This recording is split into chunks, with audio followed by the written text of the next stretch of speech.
Boom, I'm in the room. Good morning, good afternoon, good evening, wherever you're watching from.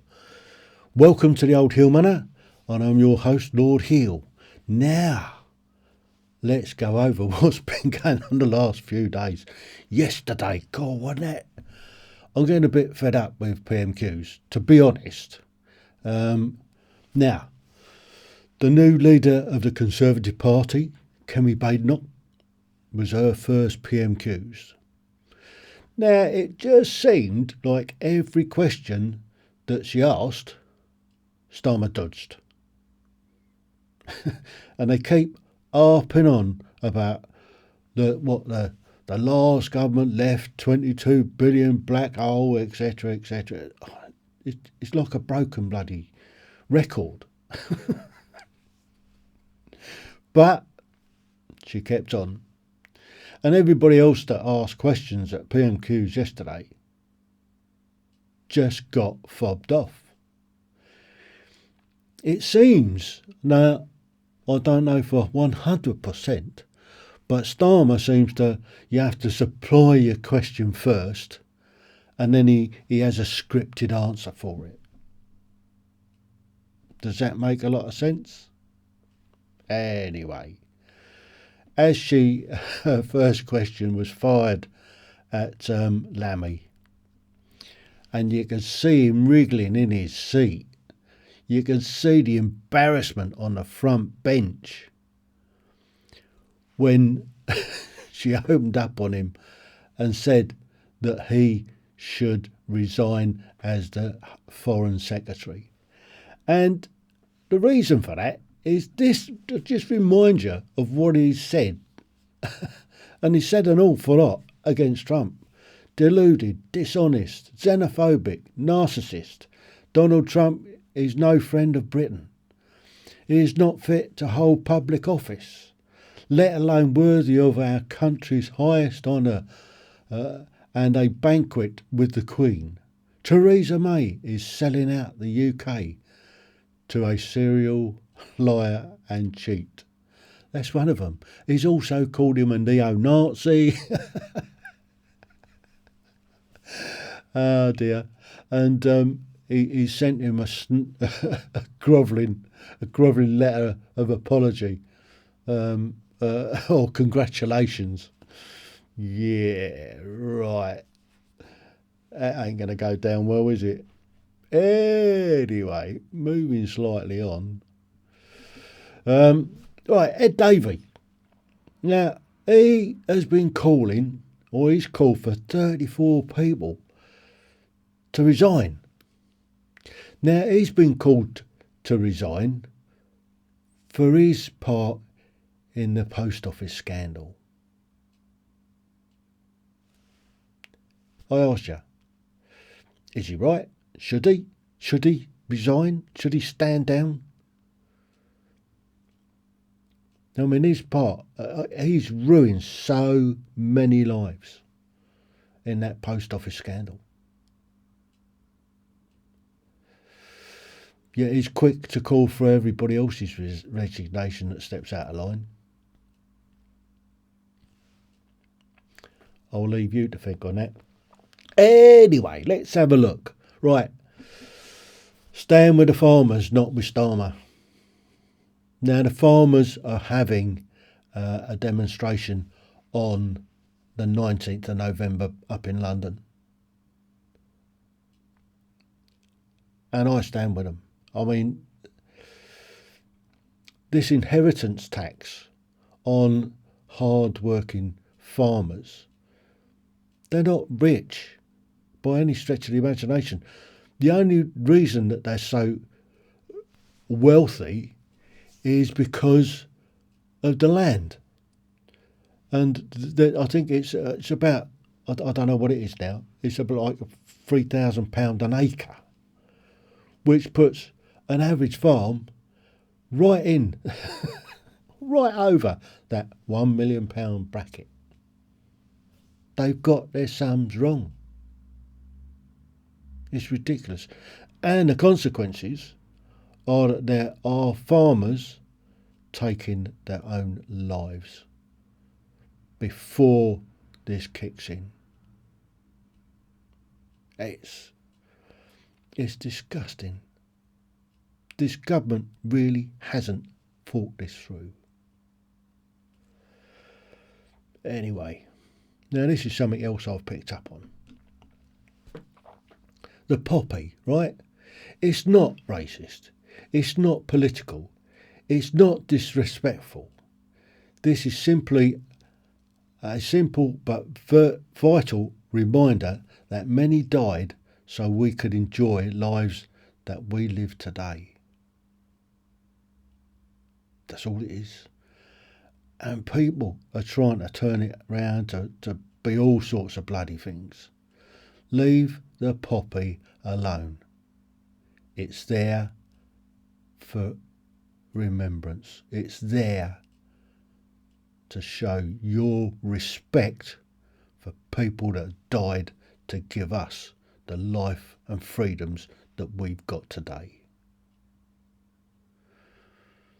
And this really needs banning. Birmingham March for Palestine. That is an absolute fucking... I'm beyond words. That's made me so fucking angry. Why do these people think that they can do this on the one single day that we come together to remember our war dead, those that have fought for the freedoms of this country? What gives them the right to do that? So angry. Birmingham Council need to take a hard, long look at them bloody selves.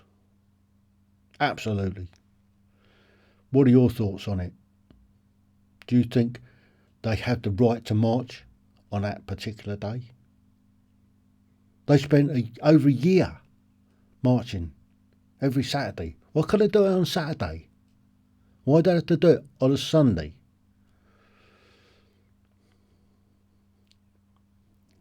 Yeah. Here's another one. Homes for heroes, not illegal migrants. Yeah, this is borderless Britain. That's what we've let into the country. Yeah. We got veterans living on the street, suffering from PTSD and all sorts of things, that have served the country, seen a lot of shit. I know. I've been there. I know what it's like. I've got it. Anyway, let's move on before I get too angry. Good old Rupert Lowe. He came out and said this. Now, if you don't know Rupert Lowe, he's the Member of Parliament for Yarmouth, Great Yarmouth. And this is off the back of Trump's win. Ordinary people in Britain and America are sick to the teeth of uncontrolled mass immigration ruining their lives. They're sick of the woke politics, high tax, and being labelled a racist or far right. Trump's election is America's way of saying enough. It's only a matter of time before Britain follows suit. Yes! The sooner we can get rid of this absolute dire Labour government and put in reform to bring Great Britain back to being Great Britain for the whole of Great Britain and Northern Ireland, or the United Kingdom and Northern Ireland. Yeah, let's make it happen. Move on. I saw this. Switzerland introduces a £900 fine for wearing a burqa in public. They've banned the burqa. Did you know? Switzerland has banned the burqa in public places. And now, if you're caught wearing a burqa, you get a fine. Brilliant. Do you think we should do that here? Do you think that we should ban a burqa in this country? It's a security risk. It really is a security risk. And anybody says different is wrong. We should also ban Sharia law in the United Kingdom. It has no place in our democracy. We have laws in this country. We don't need that sort of rubbish in this country. And it should be banned. Absolutely banned.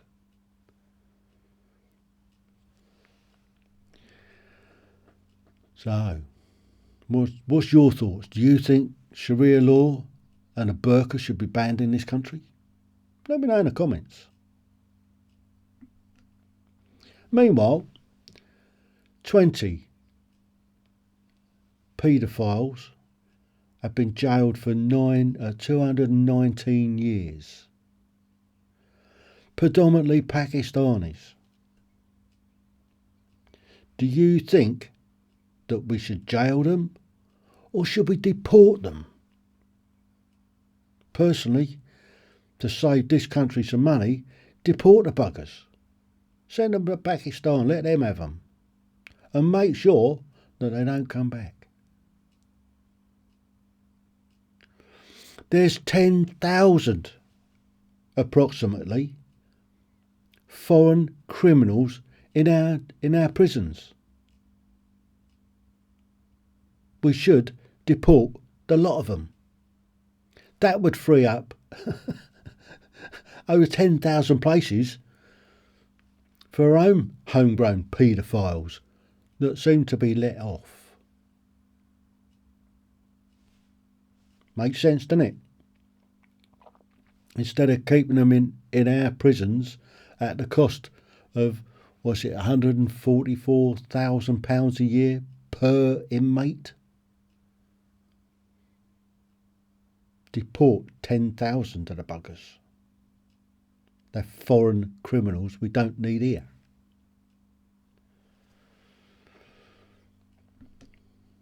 Oh, cool. Blimey, look.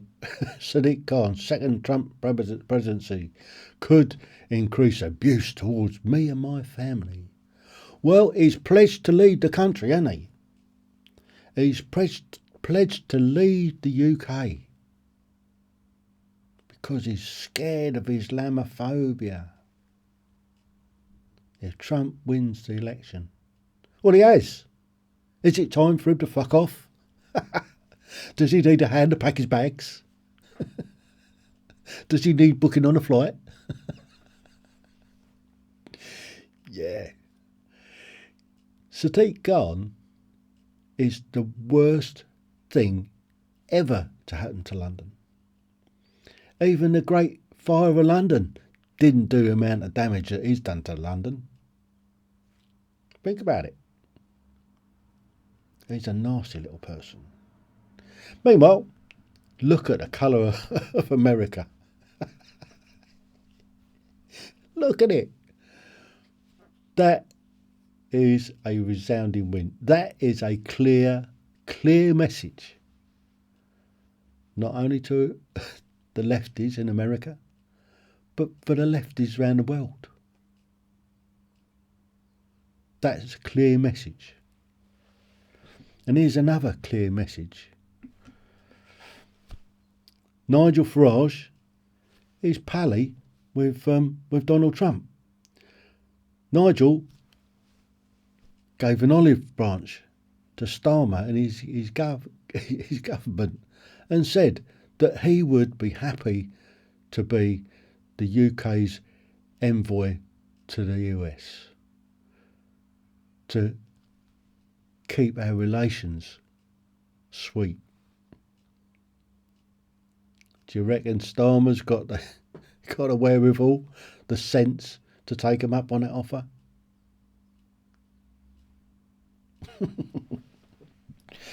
Yeah, I'm not going to hold my breath on that one. Not at all. Yeah, look, Lammy's got to go. Lammy has to go. He's got to move him. He's got to take him out of that position of Foreign Secretary. The man's not fit for that office. He is useless. On top of that, he is an out-and-out racist, along with the likes of Dawn Butler, Diane Abbott, Diane Abacus. Yeah, Starmer is a weak leader. Well, you can't even call him a leader. He's not a leader. Definitely not a leader. Anyway, old Donald sent a clear message to Hamas. Have you seen it? He's told them to release the hostages before he takes over office. If they got any sense, they will. They will release the remaining 100 or so hostages, not sausages, that they've got before he takes over the White House. Else they could be in some serious trouble. Serious trouble. You know what I mean? Anyway, I thought this was funny. There was a small group of about 20 turned up outside the American embassy last night, protesting at Trump's winning the election. And then a little while later, a load of right people turned up and started chanting Trump, Trump, Trump, Trump, Tommy, Tommy, Tommy. I don't know how it ended. But I found it hilariously funny. I did find it amusing, I must admit. Yeah. The left are having an absolute meltdown at the moment. It is so funny. Just watching the left go to pieces. Have you seen all those on TikTok and X where they're seeing absolute meltdowns? It's just poetry. And all those A-list celebrities that have come out and what's her face, Kamala Harris, all supported her, and look what's happened. Half of them are pledged that they're going to leave America. I bet they don't. I bet they just sit tight and just sip it. Anyway, I'll leave you that thought this morning or today. Hope you enjoy this one. Let me know in the comments if you ain't subscribed to my channel and all that, you know, and smashing like buttons and hitting bells. You're most welcome. So until the next one, thank you for indulging me, and TTFN. Ta-da for now.